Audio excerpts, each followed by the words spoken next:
Have you ever had a day where you told yourself, today's the day, I'm finally going to get this done, and then somehow the day disappears? You clean the kitchen. You check your emails. You scroll Instagram for 45 minutes.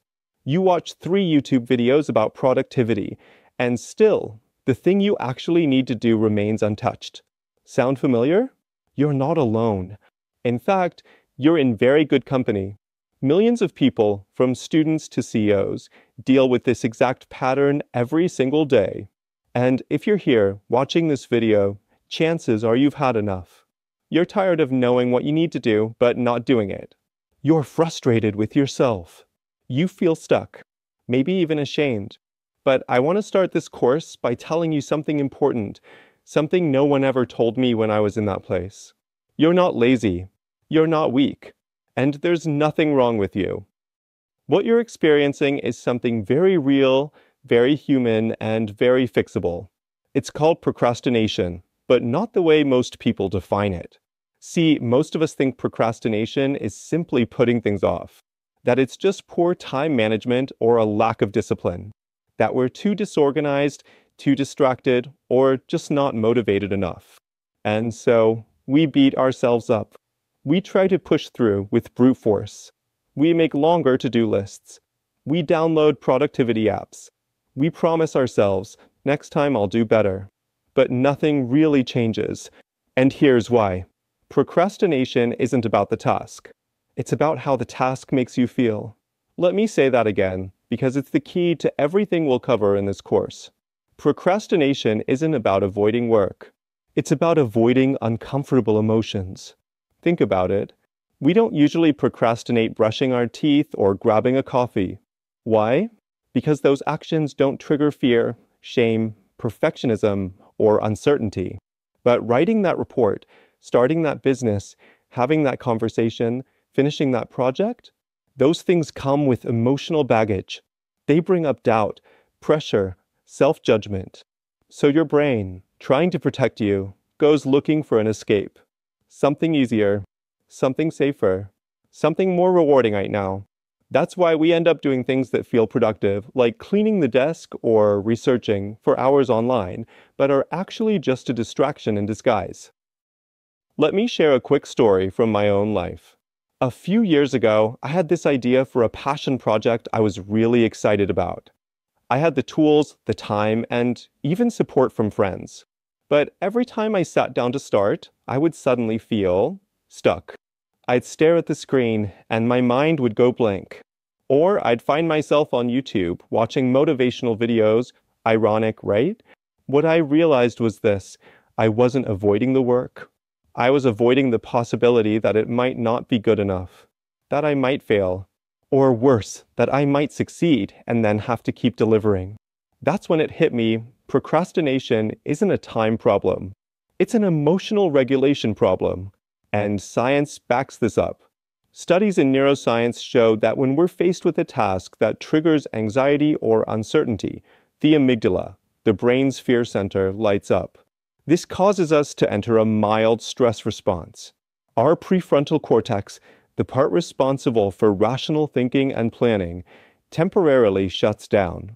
And instead of taking action, we shift to something that provides instant relief, like checking our phones or watching Netflix. So, if you've been blaming yourself for being lazy, stop. Your brain is actually doing what it's designed to do: protect you from perceived danger. The problem is, the danger isn't real. It's just discomfort. And here's the good news. If your brain learned to procrastinate, it can also learn new patterns. That's exactly what this course is about.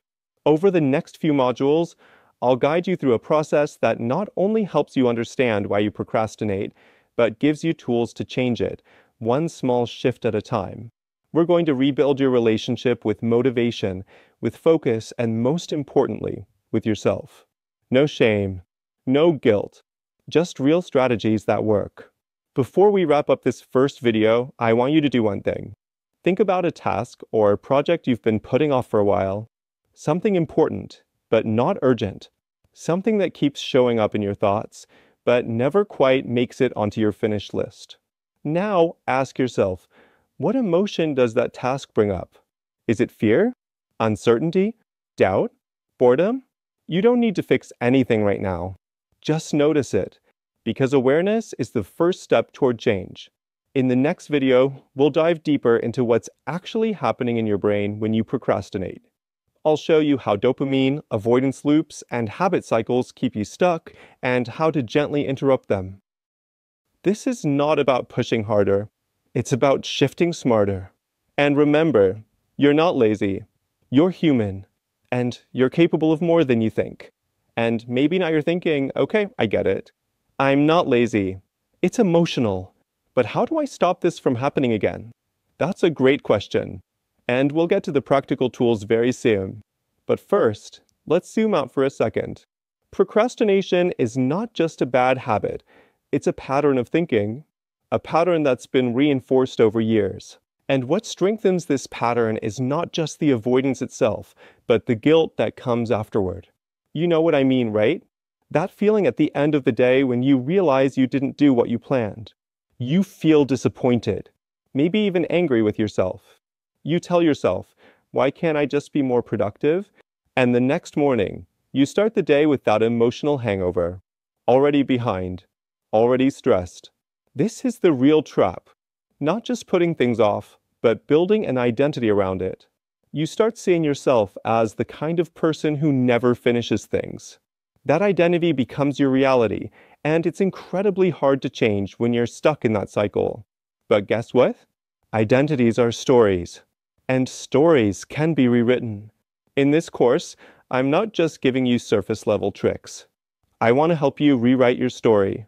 Because when you shift how you see yourself from someone who avoids to someone who acts, from someone who feels stuck to someone who takes small, consistent steps, everything changes. You start showing up differently. You feel more in control. You build momentum. And most importantly, you start trusting yourself again. And that trust? That's gold. When you trust yourself, motivation becomes effortless. You stop needing willpower because you've built something stronger, self-belief. So take a breath. Let this sink in. You're not here to become a productivity machine. You're here to feel good in your own skin again, to take back your time, to stop feeling guilty, to finally move forward. This first module is all about understanding. You can't fix what you don't fully see.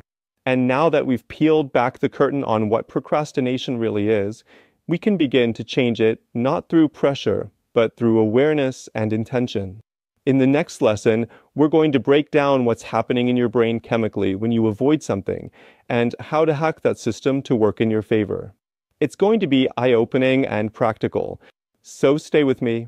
You've already taken the hardest step, starting. Let's keep going together.